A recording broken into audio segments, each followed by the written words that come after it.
Oh, welcome back to Sunday Science once again, everybody. Glad you could be here to join us. We're going to be wrapping up our little three-part episode on laser technology today, and since we left off last week with quantum cascade lasers, I thought that the best way we could wrap this up was jumping right on into how it is and what it is that a quantum cascade laser actually is. This is a really fun technology, and I think that everyone will enjoy this little intro so that we can get into some of the more fun stuff and awesome science that people are able to actually do with quantum cascade lasers. So, SciStrike, if you would be so kind as to play our little part one movie of quantum cascade laser technology, that would be absolutely awesome. I would be happy to do so. And go.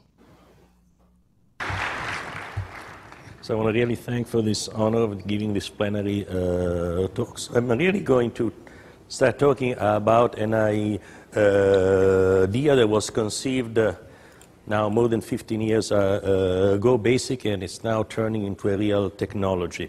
So I'm going to talk about quantum cascade laser, compact, widely tailorable source from the mid-infrared as short as 3 micron up to very close to 300 micron wavelength.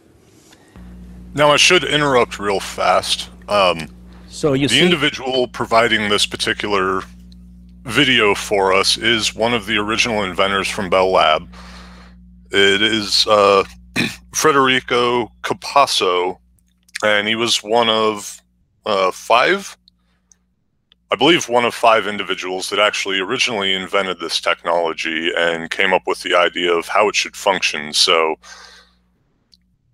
I thought this would be a very fun video for everyone because it's not a random tinkerer trying to explain technology. This is directly from the inventor himself, and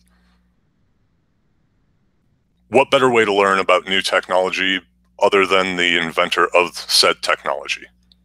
Just thought I'd throw that out there real quick. Sorry. Direct from the horse's mouth. What could be better? Indeed. Here we go. Basically, this is sort of an idea where we stand with sources. At this end, we have the electronics of a course, and we can say we are up to 1 terahertz frequency, 300 micron wavelengths. On the other side here, we actually come from diode laser. And then there is, but the diode laser sort of, start to run out of steam as you try to go to wavelengths longer than 3 micron. So quantum cascade laser actually capture the space of the mid-infrared region where they now operate high-power continuous wave at room temperature, making inroads into the so-called terahertz gap region, where there are really yet no small, compact, and efficient light source that work at room temperature. So I want to distinguish particularly 2 important spectral regions here. The mid-infrared, which I define roughly from 3 to 25 micron. This is a so-called molecular fingerprint region where most molecules have the absorption feature. The applications are quite wide-ranging. They go from biomedical to environmental, chemistry to security and so forth. Other applications include infrared countermeasure. Possibly in the future, I think this is still open to question, free space communication, LiDAR and remote sensing, and in particular, these are the 2 important atmospheric windows.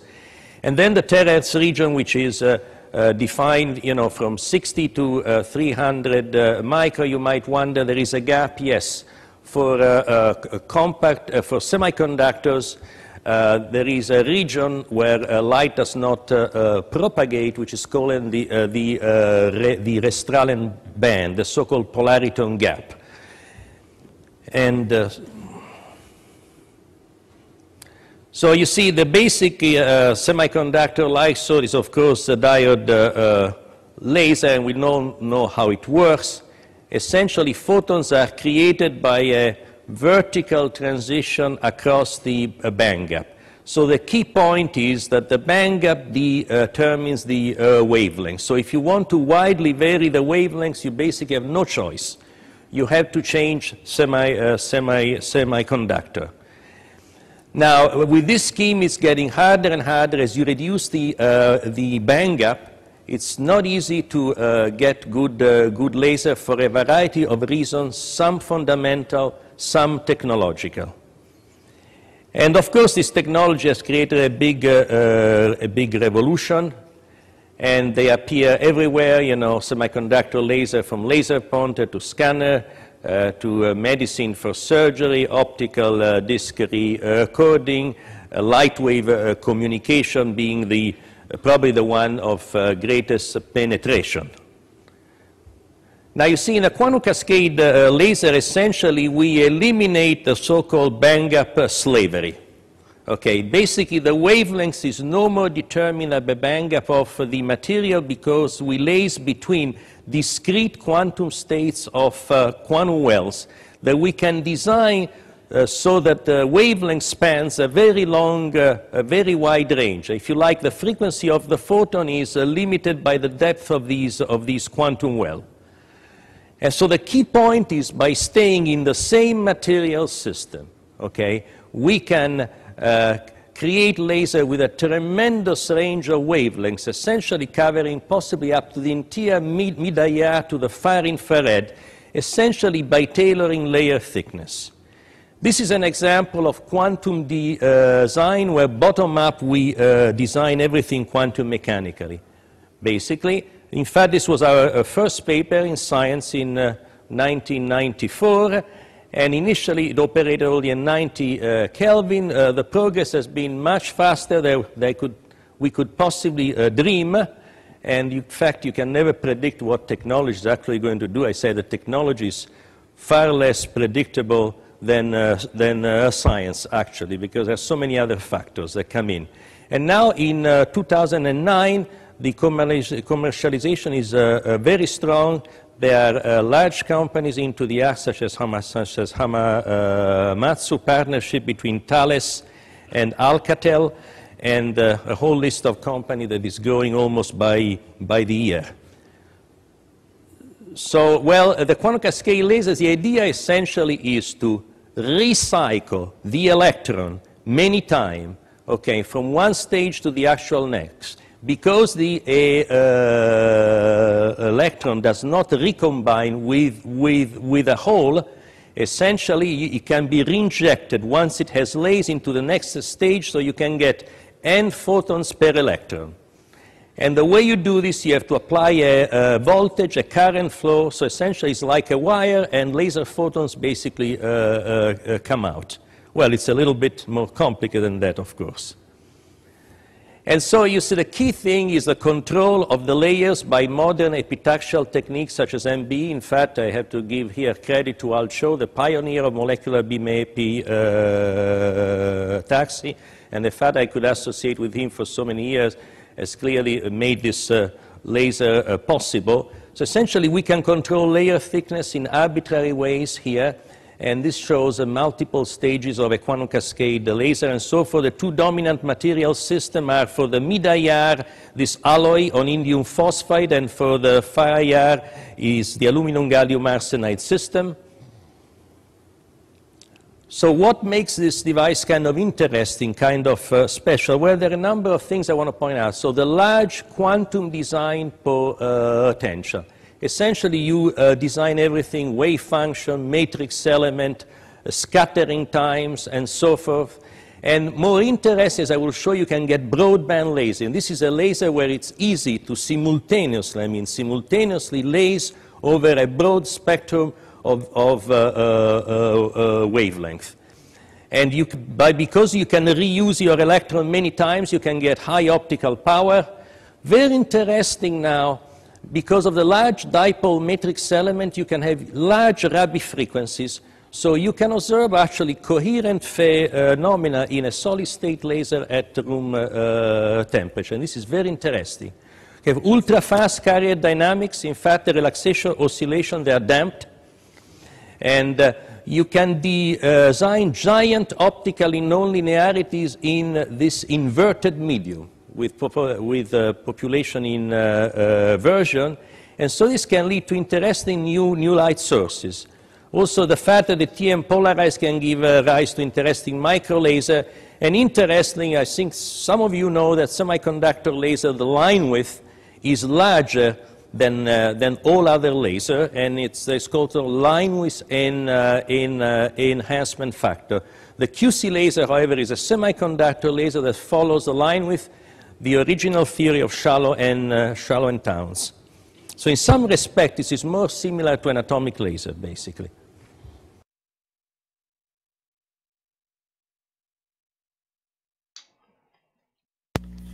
Righty, there we have it. Okay, so this... Oh, suddenly I have some feedback. Am I the only one getting feedback, or is this across the board? I'm hearing some AC hum on your audio. No feedback, like no echo or anything of that sort. Well, maybe it was just a temporary thing. Oh, okay. All right. It happens. So this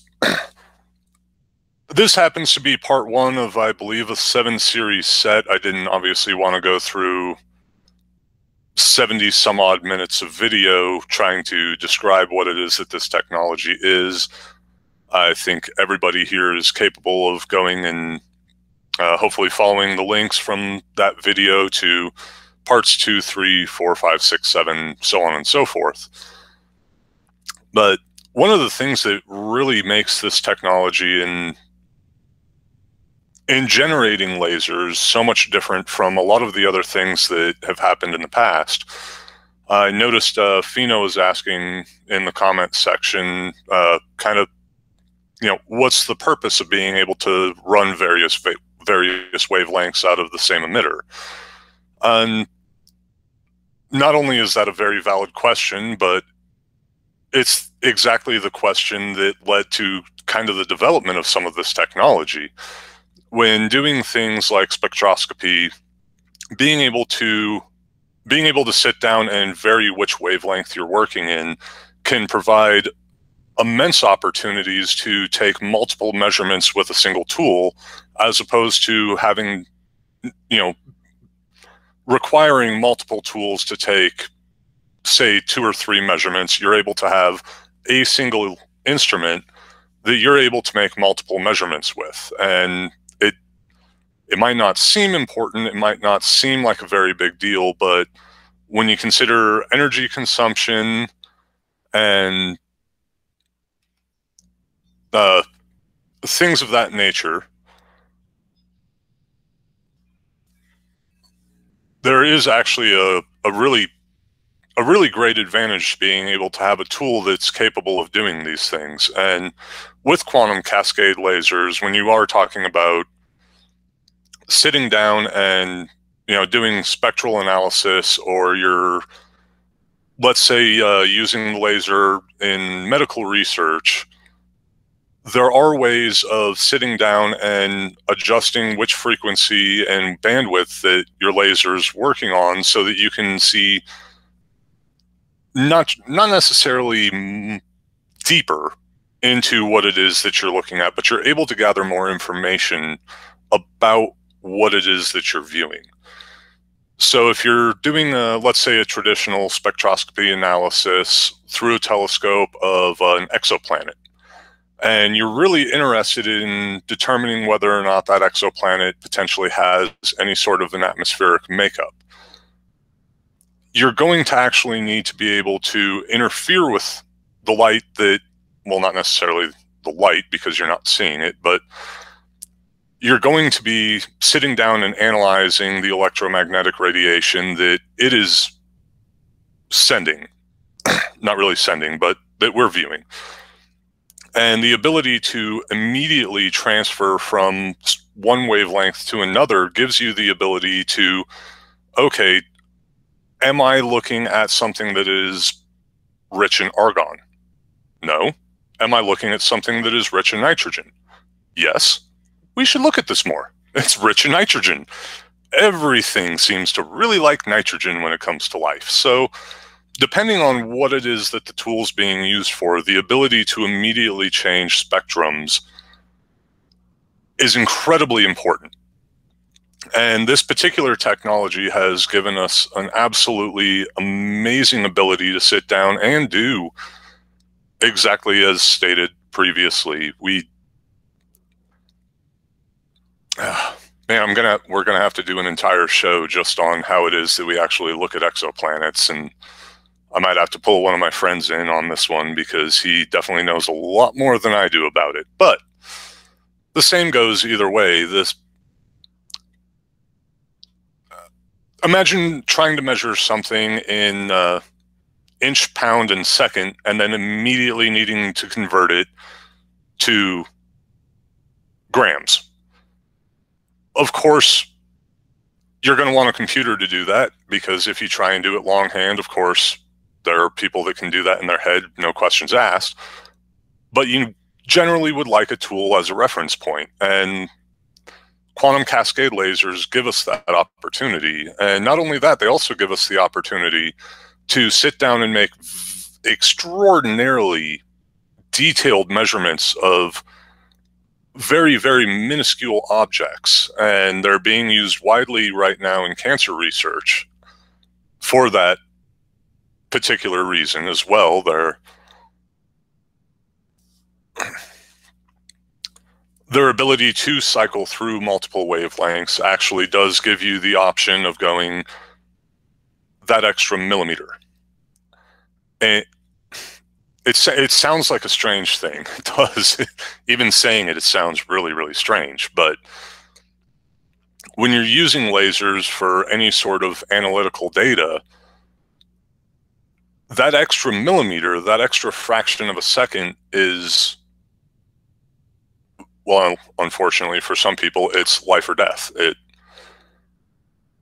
In the medical world, some of the things that are happening with cancer research, obviously, you literally are talking life or death. So that aside, what it is that people are doing with quantum cascade lasers and the ability to instantly switch from a wavelength to another wavelength is absolutely tremendous. And I don't know, so it's hard to word sometimes how awesome and baffled I am by some of this technology. Glad you guys stick with me through some of this stuff, because sometimes I feel like a blubbering idiot, but the technology is absolutely fascinating. One of the real awesome things that, through researching this on my own, and hopefully you guys research it on your own as well, the ability to measure extraordinarily fine detail. It's capable with quantum cascade lasers. And when I mention extraordinarily fine detail, I'm not talking about looking at a hair on someone's back from 1,000 miles away. I'm talking about measuring the scale of an atom. I'm talking about measuring in the picosecond range. And without quantum cascade lasing technology, we might not be there yet. So it's pretty mind-boggling technology when you get right down to it. And to be able to use single electron sources the way described in the previous video to adjust which part 2 of his video series really helps explain this. Maybe I should have added that one to the view list. But to know that the basic technology behind changing that frequency is increasing or decreasing the point of time it takes for electrons at one level in this material to reach another level. It's just awesome. And I'm not 100% sure how to describe a lot of the things that this particular tool in specific has been able to aid research across the board. Personally, my experience with these tools have been in spectroscopy, and it's not on the astrophysics scale. I obviously am very interested in astrophysics, but I have worked with several other individuals that happen to use these tools for spectroscopy in a general lab setting for geological research. And while I've only made calibration tools for them, I don't do the actual research myself. I've just helped people make sure that they work the way they're supposed to work. It's pretty amazing, everything that has gone into this and everything that comes out of it, from being able to measure the size of crystals that you would never even realize are actually in existence. Of course, you're aware that the crystal exists. You're aware that this subatomic structure is something, but to actually take physical measurements of it, Andy? It's such an amazing thing. Hey, Andy? Mm-hmm. As your second set of eyes and assistant here, I'm keeping an eye on the public chat, and I think there's a question that you missed because I didn't hear you jump up and down and clap your hands. Here is the question that I think you missed, and if you don't want anyone to hear you jumping up and down clapping your hands, you might want to mute your mic. Here we go. Robots Everywhere says, would you like one of my solid-state laser cutters, not engraver, cutter, to test/demo? I'm guessing you missed that question.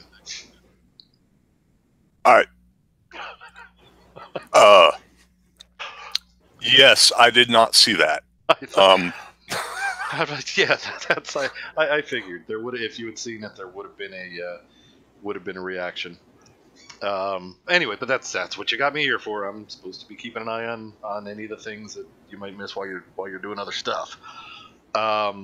Also, Robots Everywhere seems rather knowledgeable on this topic. I don't know if I should, if you want to invite him in or not, or something of that sort. Anyway, all your choice. Just wanted to bring that question that I thought you missed to your attention. I have absolutely no problem inviting people in. I mean, as I said when the series began, I am an enthusiast. I am by no means an expert in most of the areas where we're going to have discussions. If you want to sit down and have a discussion where I am the expert, then I have no problem talking about ISO coding and programming robotics for industrial purposes to load machine tools, because that's my actual expertise. Other than that, I am an enthusiast, and I have no problem inviting other people in to join in the conversation and hopefully help teach some people some stuff, because learning is the most fun thing in the world from my perspective. Absolutely, and that's why maybe there's a word that starts with S that's more fun, but that's why we started this group of ours. What do we always say? None of us knows everything, but all together we know quite a bit. Exactly. Robots Everywhere. Would you be interested in joining Andy live in the show? Just let us know in the chat. If you want, I'll make sure that you get a link. Okay. Sorry to jump in on you there, Andy. But no worries. Okay, carry on. I hope I haven't thrown a wrench into everything, but I knew you wouldn't want to miss that particular question. Oh, absolutely. I'm okay. Like I say, no issues. That'd be Robots Everywhere. Okay, well, you're on your own for a little bit then, because I'm gonna hunt down Robots Everywhere on G+ and see if I can find him and get him a link. All right, carry on, Andy. Sorry for the interruption. Oh, sorry, drank too much coffee too quick. So, all right, back to quantum cascade lasing technology and what it actually can do for us. I don't know how many people have ever actually sat down and, how many of our viewers have sat down and done basic spectral analysis. One of the most interesting ways, I think, of getting into it, that it's the most simplistic form I can think of. Take a look at shooting stars through a telescope, or just watching them regularly, and watch the different colors that they produce.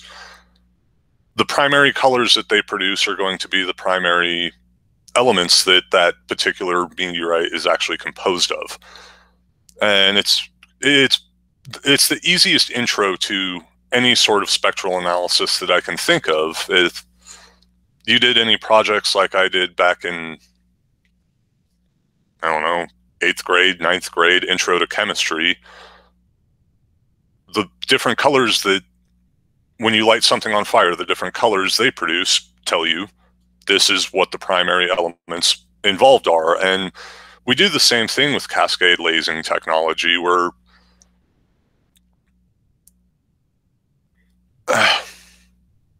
what's the right way to say this? Depending on the wavelength that something else is showing you, you can actually cancel out that wavelength on a microscopic scale with certain types of lasing technologies. And you can also measure what it is that they're producing through cancellation.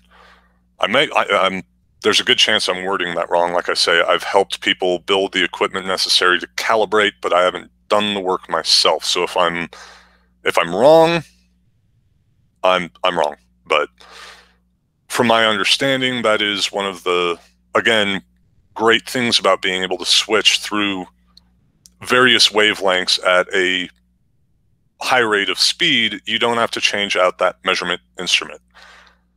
And again, since I already brought up the fact that my particular field of expertise is in manufacturing and building equipment and machinery, not necessarily using the machinery, not having to change tools is one of the most important things in my end of work.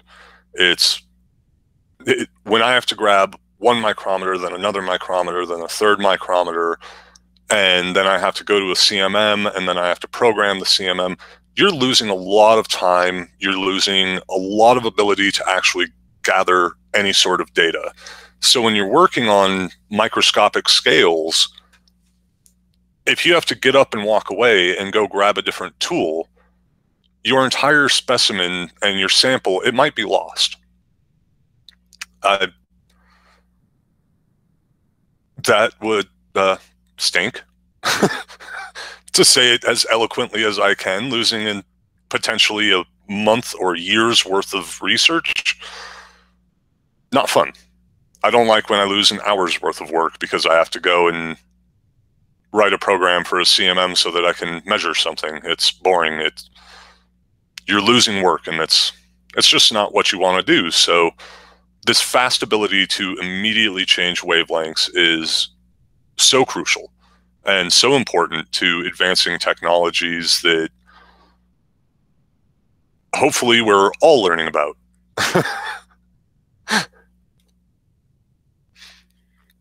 One of those, when it comes to very fine detailed measurement, actually, we have another video that I was hopefully wanting to share that has to do with some of the things that people are actually doing with quantum cascade lasing technology. And well, when it comes to measuring things in incredibly fine detail and small scale, hopefully this video will help out with seeing what it is that I'm trying to say, as opposed to trying to interpret what I'm trying to say. So, SciStrike, if you wouldn't mind.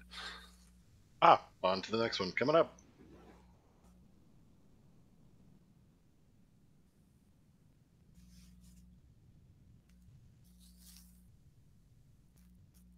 And here we go.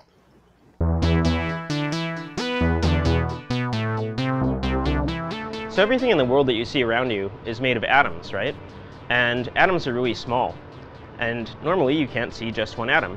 But what if you could? What if you could see just one atom?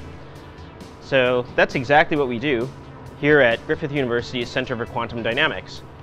I'm Professor Dave Kielpinski, and this is my apparatus for trapping single atoms. So we take atoms in this vacuum chamber and strip them of electrons so that they're charged up, and then we can hold them in there with electric fields. Then we shoot them with a particular kind of laser, and that makes them glow. And we take the light and collect it through a little microscope that we've built specially inside of the vacuum chamber, and then we can get an image of what the atom looks like on this camera here, which is a lot like the camera in your phone, but a little bit more scientific.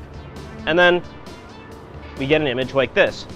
This is a picture of a single atom that we've taken with our apparatus, and the size of this image is about 1/3 of a micrometer across. These are the highest resolution optical images of single atoms obtained anywhere in the world. This laser gives you light pulses that are so short that you can actually see how atoms are moving around inside of molecules. And a key part of that process is the high power. Now, as I turn up the power of the laser, you can see this little white dot forming. That's actually, in that focus of the laser beam, the air molecules are blowing up and jostling each other and making all this light. And this creates different colors through a process called nonlinear optics. Now, just for a fraction of a second during each laser pulse, the power that's created in here is greater than the entire electrical power grid of Australia. Fortunately, the laser isn't on for very much of the time, so we don't have too high of power bills. As you've seen, the world is really made up of these tiny atoms that are whizzing about doing things really fast that normally you can't even see.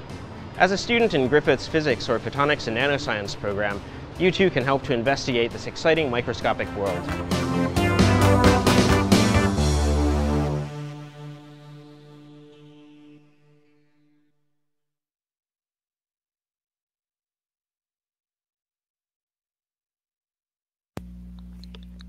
All right, so it might not go into 100% detail exactly how it is that the science works, but that's what we have universities for. The technology, however, is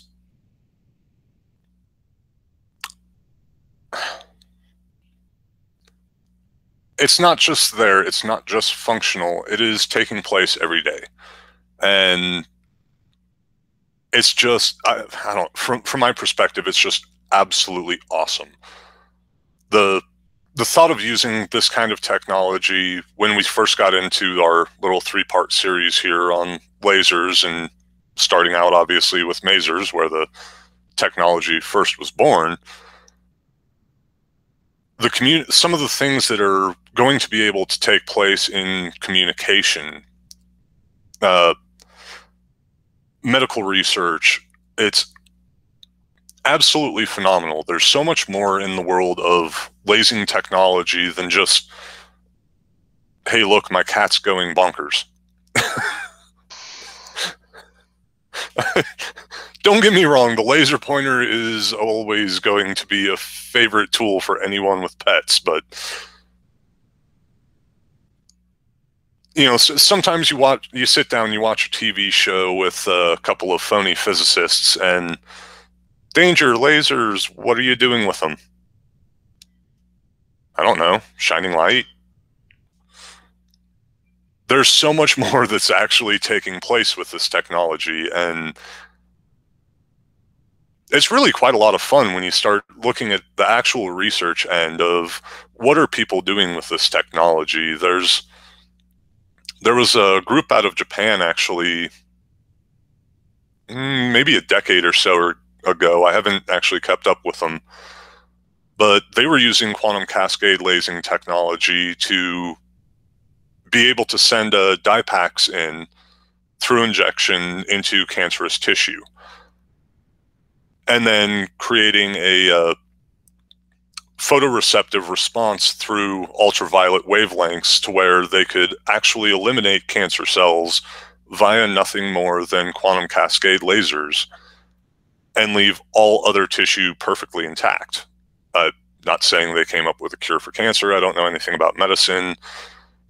And like I say, this was 10 years ago, so it was research, but those things actually do happen, and they're happening every single day with this sort of technology. It's just absolutely amazing, the things that we don't realize that are taking place right in our own backyard. Robots everywhere. Were you still wanting to join in on the conversation? Just got him the link now. I was having no luck finding him in G+. We're all good. Just gave him the link. He should be checking in momentarily. Excellent. Glad to have you with us.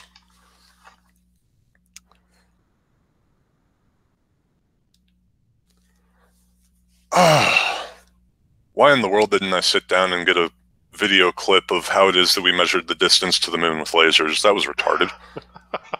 All of this talk about lasers, and I didn't add one of the most awesome things we've ever done with them. Dang it. And here we go.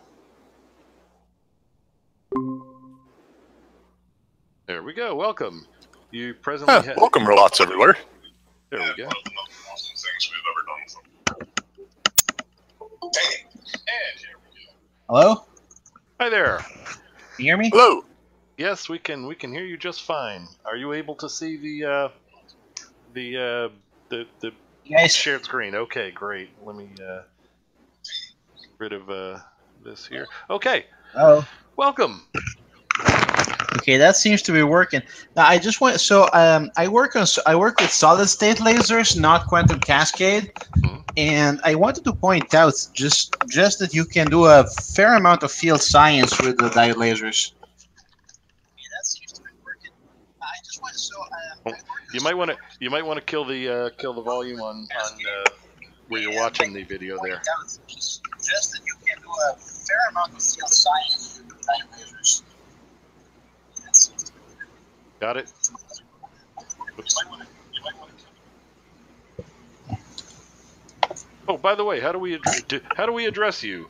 As NK or robots, or how do we address you?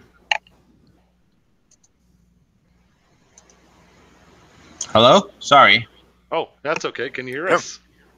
Yeah, sorry about that. I've got some microphone stuff. Anyway, yeah, if anybody cares, so one thing we're doing with solid-state diode lasers is basically it's a poor man's version of the spectroscopy technique that you just described, except where the reason why we're using diode lasers is that we need a somewhat higher wavelength. It's just in the visible light area. You're looking at 400 nanometers. Okay. One thing that's wonderful about semiconductor lasers, so diodes and QCLs, is that they're very rugged. There's no moving parts, there's no gas, there's no glass, there's nothing to worry about. So you can actually put them into field instruments. Indeed. And what we're doing right now is that we're doing this. We're building this chlorophyll detector that's going to go on the next Mars rover if everything goes well. And basically, what it does is that we're using a diode laser to excite chlorophyll, and then see chlorophyll turns out it's slightly, just a tiny little bit fluorescent. And if you shoot it with the right wavelength, it will fluoresce back at you. So if you can, get your laser and your camera to work so that one doesn't blow up the other, you can actually see the chlorophyll, and you can pick up. It can be pretty precise. That's really awesome. You can pick up little bits of bacteria. The hope is that the idea is that this instrument is extremely light. It's just a diode and a little camera and a very basic image processing. So it's going to be mounted on the belly of the next Mars rover and just kind of passively scan the environment. Curiosity has the ability to look at chlorophyll because it has a Raman spectrometer on it, but it has to pick up a sample, put it in a little box, and look at it. That means moving parts. That means wear and tear. On the other hand, if you can just have something that just looks down, you can drive around and it will look down as you move. Is there basically now we're actually gonna put the whole design under Creative Commons after we finished the contract with NASA because we want to make sure that they don't just decide to build it in house, because we would like to build it for them. We would like to build something that will actually fly to Mars because it's cool. Absolutely. Afterwards, we're gonna put the design up to, well, not quite public domain. It's gonna be under Creative Commons Attribution Non-Commercial Share Alike, but I reckon that for research that's sufficient. Very awesome. So without going into too much detail where it might make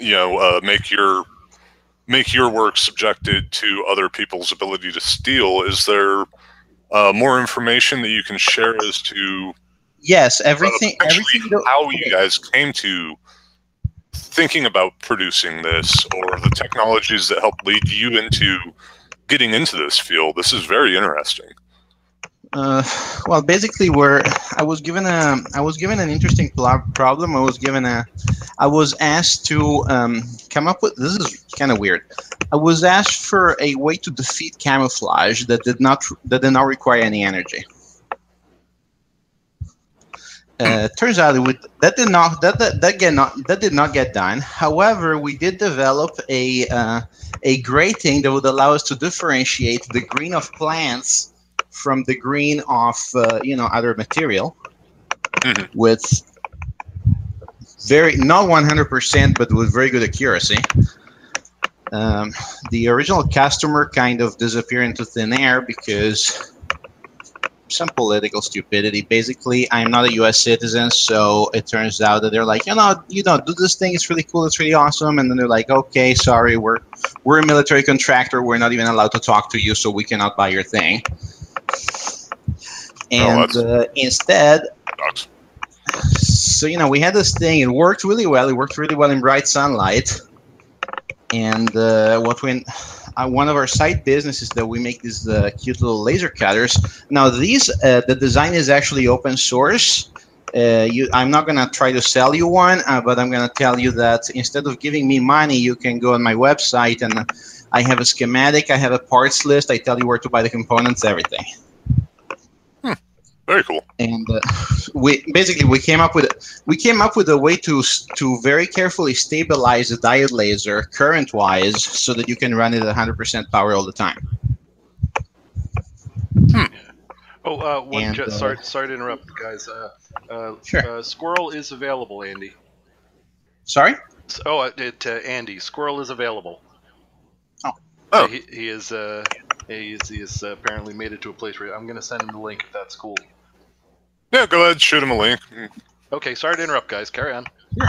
No. And what basically happened? This was complete serendipity. This is why you want to have a corner of your workshop just full of stuff to play with. Because what happened is that we tried the grading with one of these laser cutters, and lo and behold, it works just as well as sunlight with a fraction of the energy when it comes to picking up chlorophyll. So, we just started trying it. It could pick up plants, it could pick up blue algae, and past that, it worked. We ended up talking to this guy at NASA who introduced me and my partner to Dr. Chris McKay. Dr. McKay was like, "Yeah, I'll definitely take 2 of these things." So we made 2 for them. We made 2 for the Mars Society, and we're gonna make 1 for the Mars rover. Nice. Very awesome. Well, congratulations on your work. This was complete serendipity. My point is, this is all stuff. The grading the grading we had to make, but it's not actually hard to make. The laser is just these little diodes. You just buy them. They're, at this point, the diode itself is 10 to 15 bucks. And it just so happens that I was playing with the damn things, and something cool showed up. Just as a reminder that sometimes you have to give yourself time to play around with the box of parts you got. Absolutely. This is some awesome work that you're doing. Thank you for your research. This is sure. really Again, awesome to hear about. The spectroscope stuff, I'm gonna publish it after we build a flight article, because we kind of want to get that done. The laser stuff, I'm gonna put a link in the chat, and there's gonna be the link on the wiki. Just go there. So wait, I'm gonna have to give you a range. all of our stuff that could be open source. So pretty much everything except for the spectroscope and some satellite stuff is there. Hold on, let me give you a you wrench go. so you can post a link. wiki.f3.to, and just go there, have fun. I have a couple of hobby projects there. I have a couple of I have some autopilot stuff that was kind of cool when it was made, but that's 10 years old by now. And just have fun with it. As far as lasers go, my expertise is mostly with diode lasers. QCLs are nice. The problem is that they're a little bit more temperamental than regular semiconductor lasers. You have to be very, very, very nice to them in terms of what current you give it. You have to, because if you don't, they will hate you forever. No, it's just that they get wrecked a lot faster in that sense. One thing you see in when you buy a Chinese laser engraver, usually sometimes they're either just flat out just voltage controlled, so they're gonna last 3 months, or they have they have like a switching current limiter. The problem is you're looking at very tiny things at this point. You know how a switching power supply works. You know that there's always going to be some ripple. Yeah. The problem is that even just 50 millivolts of ripple translates into enough current that what it does is that it will make your semiconductor substrate in the laser diode vibrate, and eventually part of it will shake it apart. That's why you see dark spots develop on your. If you have a laser engraver, you can actually see this. If you have a laser engraver that you've decided to destroy for the sake of science, you defocus it so that it gives you, a nice, 4-inch purple spot on your wall. You just ran the damn thing ragged, and you can actually see the cracks develop. You can see little dots. You can see they become lines, and then they spread. Then they become little wider circles. And what it's basically doing is that your current is, which is not properly regulated, is vibrating the semiconductor and damaging the crystal of it. You can actually see it happen in real time.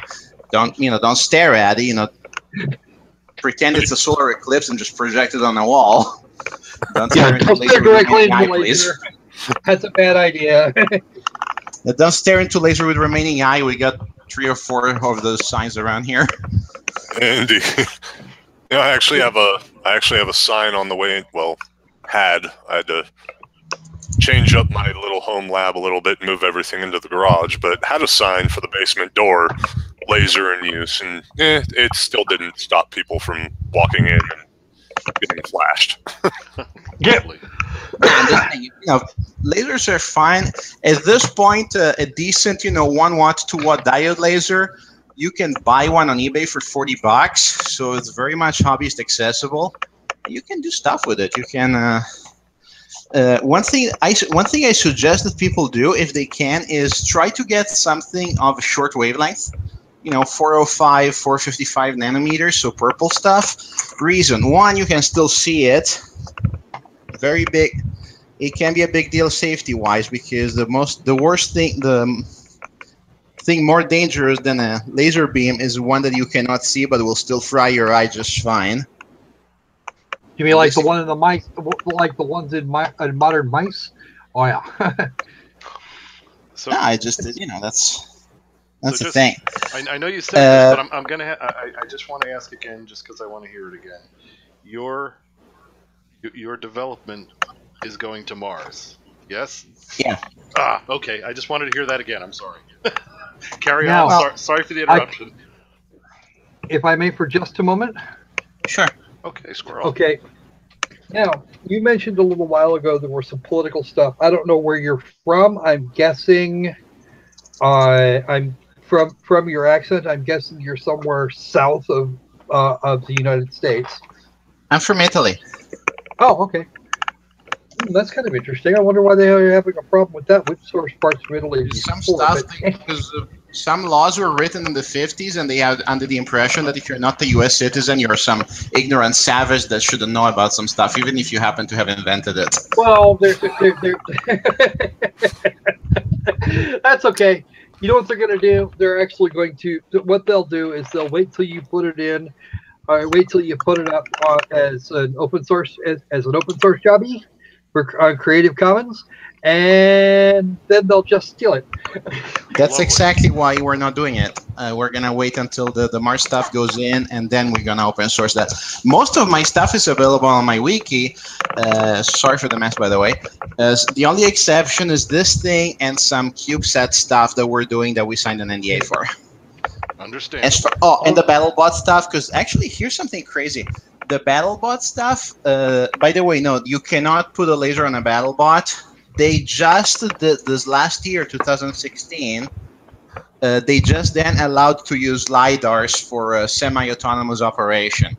And nobody ended up using it because in a fight, they're too fragile. Now, to finish up what I was going to say, there's a reason. The reason that NASA jumped all over it. A, they're a civilian agency, but B, the type of device you're talking about would not only be small and lightweight, but incredibly durable. It would actually survive. It would actually survive the stresses of launch, and provides them with a really, really, really fun little toy that they can work with. It would actually do some real science for them. That's kind of the point. We built a couple of handheld units. They look like an old cell phone. There is, in fact, a cell phone in there because it's cheap guts that have a lot of processing power. And that's the point. That's the idea with the only thing they're going to they'll take out the cell phone part and probably wire the data output directly to the internal computer to be sent out by the high gain. The flip side of that again is that you can do really neat science with that, and they will be tickled completely pink, especially when you're looking at the development costs being almost nothing, pretty much just your time and a few small parts that they can source in 15 minutes, probably out of stock. And hell, I would not be surprised if they managed to find a way to build a larger scale version of this for later deep space flybys. I hope they do. There's actually a team that's doing something interesting in that sense. They're called Alpha CubeSat, and they are also being as open with their technology as they are allowed to be. So you can just go on their website and you can look at a good chunk of their stuff, which is good. Nice. So I have a quick question for you, robots everywhere. Is this technology that you're working with presently, is with what you are able to share legitimately and legally and not infringe upon your own creation, is this something that a novice, let's say, gem hunter could sit down and try and build something to the effect of a metal detector for topaz using laser technology to scan the ground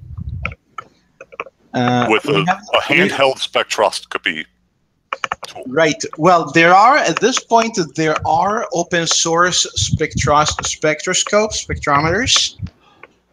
You can. It's actually an effort that started around 2011. And you can just look up open spectrometer, and what you will find is that it's a fairly simple system. It's laser diode, phosphor to get white light, a grating, and generally speaking, you want to get the sensor out of a scanner, out of a flatbed scanner. So you end up with something that's not it's not exactly handheld, but it is fairly portable. Yeah. And the cute part is that stuff, that's actually a solved problem. Again, look up open spectrometer, just Google it, and you will find 4 or 5 designs that are existent, that are being that have been tested already.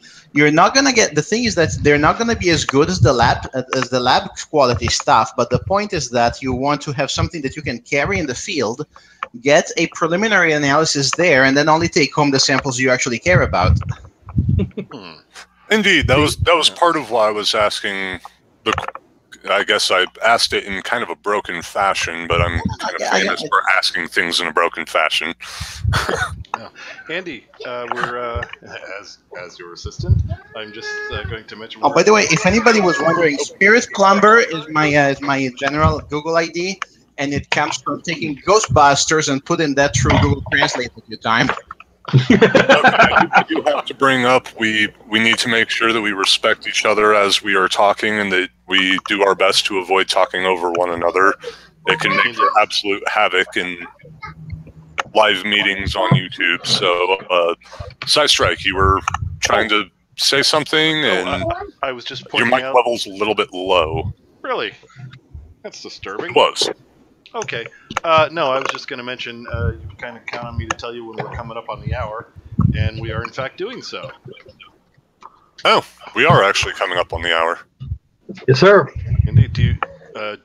Would you wish to throw in simple science for this week? Well, I do believe we are at about that point in time in the show. I would definitely like to thank Robots Everywhere for coming in on the show. That's absolutely awesome to have someone who currently works in the field to be able to share their knowledge, and I really appreciate you hopping in here and helping everyone to learn a little bit more that we wouldn't have known. Thank you. Sorry for barging in. No. I'm glad to have had you on the show. This is absolutely great. Indeed. I will myself echo what Andy just said. I actually found it incredibly enlightening. I think he just bailed out on us, but he'll probably hear it. Indeed, I was. I'm still thinking of building something going to Mars. Nice. All right.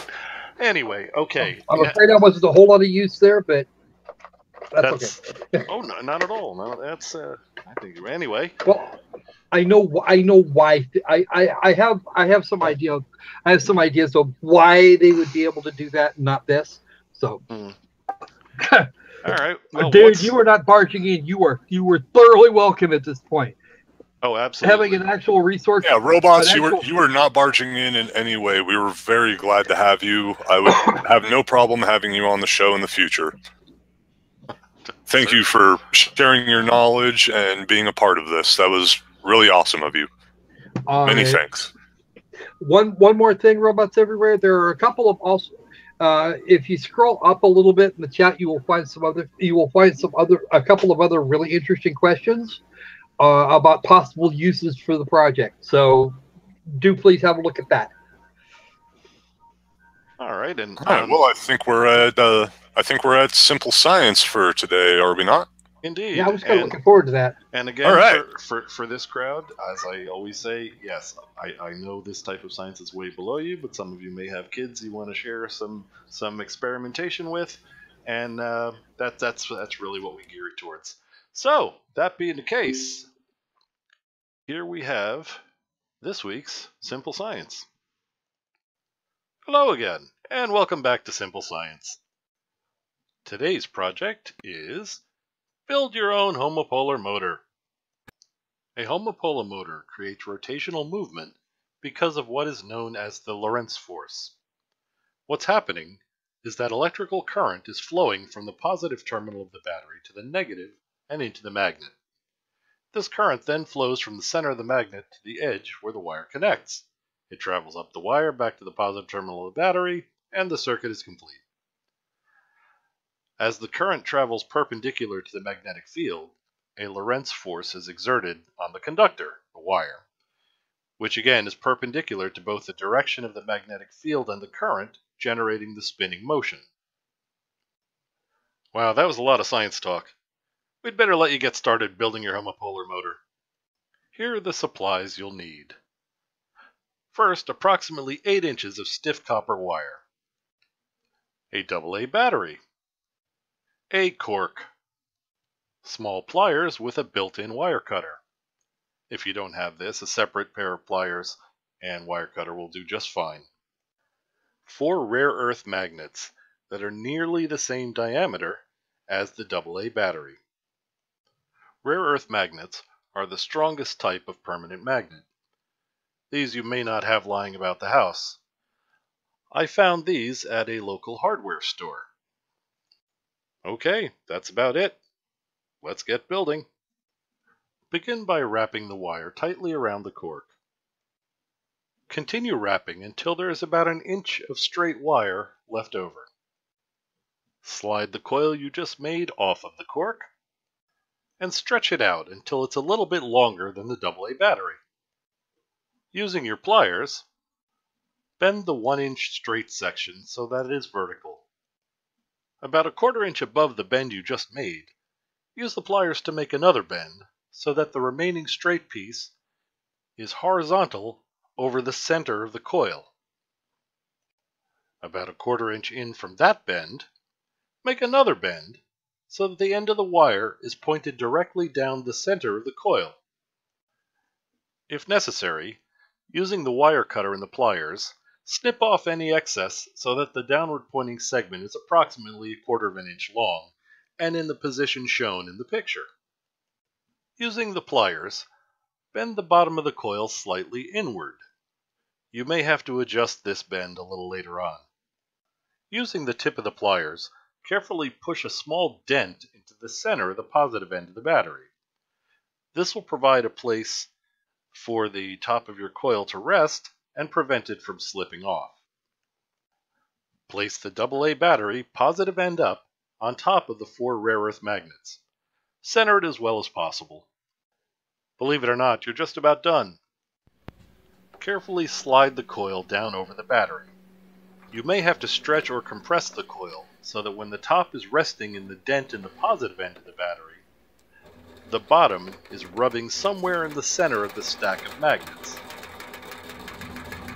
At this point, you may need to make adjustments to the bend that you made at the bottom of the coil to ensure that it makes good contact with the magnets, but does not press too hard to prevent the entire coil from moving.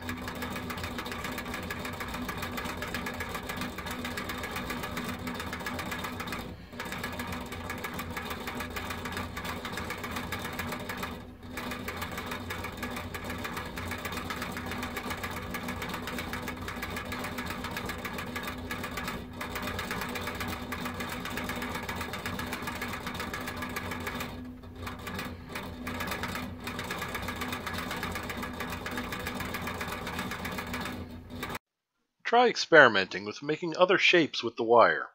Generally speaking, I was if it about can to be bring this balanced up. on the top of the battery while making good contact with the magnets below, it'll work.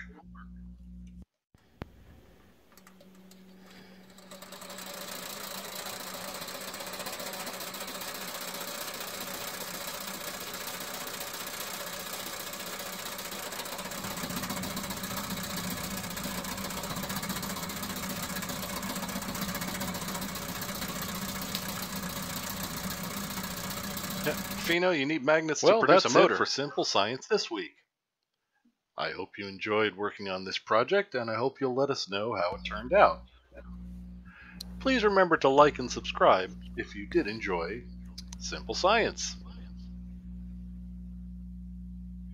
And there we go. Now, if I may add, there does seem to be there is a theme with Simple Science that I'm hoping some people will be able to put together, and possibly next week we'll be able to maybe hand out an oven mitt for whoever it is that, well, I shouldn't say we, the oven mitts are not mine, but if SciStrike would be so willing, whoever possibly puts together the Sunday Science projects in past episodes and today's episode, that might be worthy of an oven mitt, I do believe. In fact, I haven't received mine yet, so I'll even donate mine. Don't feel bad. I haven't got mine yet either. But I figure it's coming. It's coming. Someday. Someday. I'll worry about Well, it. I never gave my address to Sci, so it's not like he even wouldn't know where to send it. But I got squirrels and it's in transit. But anyway, yeah, that was this week's Simple Science. Hopefully, it will lead to a little togetherness time, parents and kids, and a little bit of learning. absolutely, I think it's an absolutely great experiment. Electromagnetism is just so much fun. Agreed. It always makes me want to sit down and confuse some of the machinists at work. Instead of using the right hand for, X positive, Y positive, Z positive, I want to sometimes sit down and give them the left hand electromagnetic law just to see if they would recognize it. I did, but a lot of them wouldn't. A lot of people don't actually. They get the training in it initially, and then they forget about it because they never see it again. It happens. There's a tremendous amount of stuff that I've learned throughout the years that I've just completely forgotten because I don't use it. And when you don't use stuff on a day-to-day basis, it's really easy to forget it. Although after you were reminded of it when you run into it, and then you start having to use it, then it comes back pretty quick. Oh yeah. All right. On that note, since we're a little past the top of the hour, we're about there for the evening. Perhaps we should wrap it up. Works for me. I'm glad everyone could make it, and hopefully you'll join us again next week for another episode of Sunday Science. And as always, keep doing research and keep the educational inspiration alive and well, because we surely need it. Absolutely. All right. Here's that song you like, Andy. Oh, it's a good song.